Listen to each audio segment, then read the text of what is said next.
Hi, Maria. Nice to spend this Friday morning with you. We were going to talk about building your personal brand on LinkedIn because I know that you've been kind of trying to grow it a lot more. Your content is awesome. When I first landed on your page, I thought this is actually so valuable. You know, you're sharing things as you learn in a very relatable and vulnerable way. But I wonder what kind of sparked that interest. Why did you decide that LinkedIn was maybe the platform to grow your brand? And if you felt at any point, am I ready for this? Like, what was your process and how is it going? Thank you so much, Ceci. Super happy to be chatting with you. But what has sparked the interest? I think you never feel ready for LinkedIn. You just never do. It feels weird putting yourself out there, putting your thoughts out there, and talking about things you care about or your work. It can feel a bit forced in the beginning, but you just get used to it, and then you notice people resonate, and that keeps you motivated. At least that was the case for me.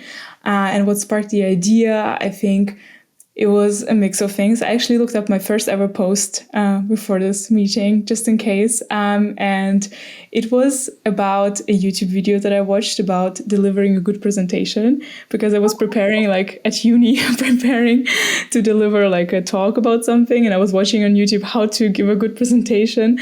And then that inspired me kind of so much that I was like, oh, I need to share what I've learned. And, I might as well share it on LinkedIn, because people on there give presentations and they might need to learn this too. So I just shared about that, kind of free takeaways from this YouTube video. That was my first ever post. And it got 3 likes, but it was a good start. It motivated me to keep going. I mean, after that, I kind of took a break for a bit, also studying, doing my master's.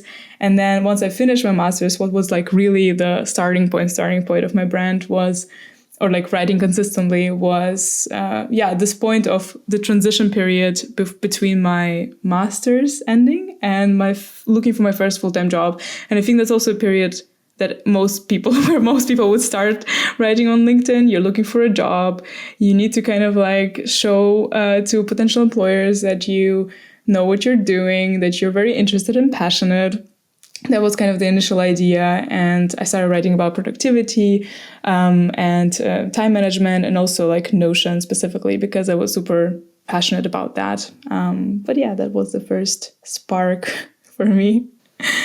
That's so sweet as well, because I feel there's a lot of uni students on there. And I started, because LinkedIn, when I first used it, I felt like this is such a waste of time. Do people even find work in here? Do you could you even build community? And now more than ever, I feel like a lot of students are on there and they're promoting themselves. So I think it's really sweet that you were like, I learned how to make this really nifty presentation. Here are my key learnings. Yeah. So when did you, because it got 3 likes, which is still a lot if you're posting for the first time.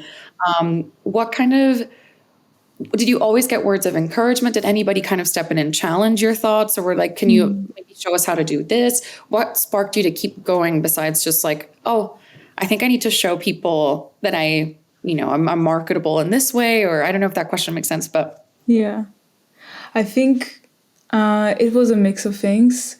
I didn't really get any words of encouragement in the beginning. When you have a very small audience, people just don't really react that much, I think, which can be a bit discouraging. So I felt very discouraged and nervous in the beginning about posting on LinkedIn, which I think is super normal.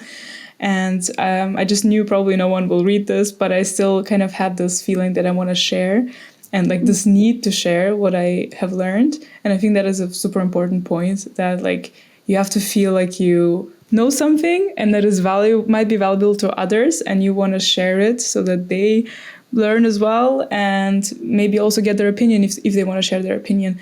And I think that kind of is what keeps me, or has been keeping me motivated. It's just finding something cool, being oh, I might share that, because if I find it cool, probably some other people will find it cool as well. And that has been actually working quite well for me. And that's also partially how I was able to kind of grow my account, just sharing what I learned, sharing the tools I found, sharing how to do something that other people might not know how to do. So I think every one of us has something to share and something to teach others. That's the motivation. Yeah. Oh, I'm just curious, because I know that LinkedIn is really perfect for that kind of like content consumption. But do you use this in any other, or this approach in any other social platform, or mostly LinkedIn? When I started, that's a very good question. I think when I started, I also was doing Instagram a little bit. But what drew me to LinkedIn initially is that you don't have to be the best at like visual communication. Of course, like before I joined Magic Design, I didn't have any design resource. So I was doing everything myself still. I'm doing most of it myself, but I kind of got a bit more practice with Figma and Canva, and I feel like I'm getting there with like the visuals. But in the beginning, like I think LinkedIn compared to Instagram or TikTok or YouTube is much less friction to start, because you can just post text posts and you don't have to do any fancy visuals. You can practice your copywriting skills. And I mean, I think the copy itself and the message is much more important than the visual in general. The visual kind of enhances the message and can hence kind of boost your post and it gets more impressions.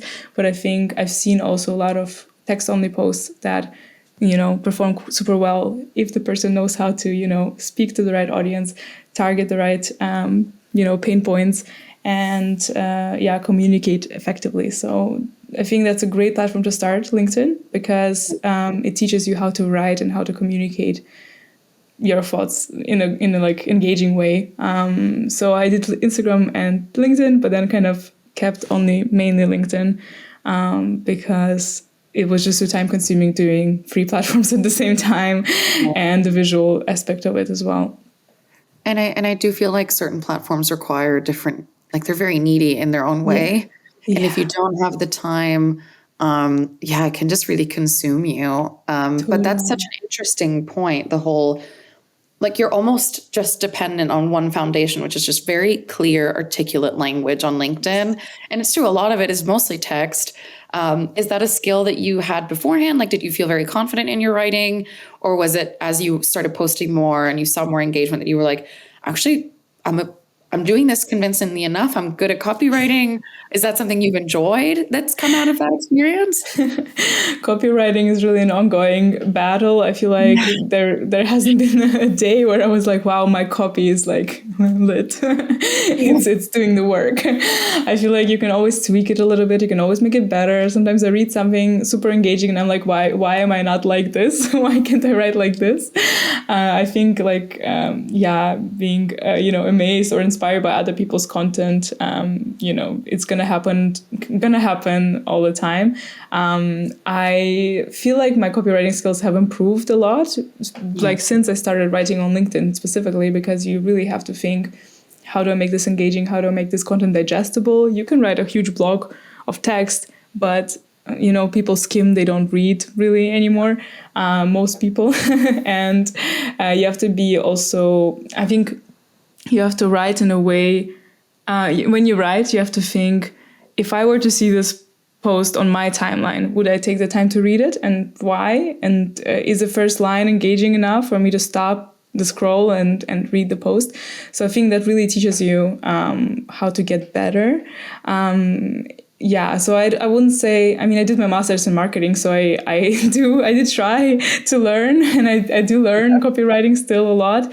But I think practice really is the only way to learn it, and it's a never-ending learning experience. You never really stop with copywriting. You can always get better.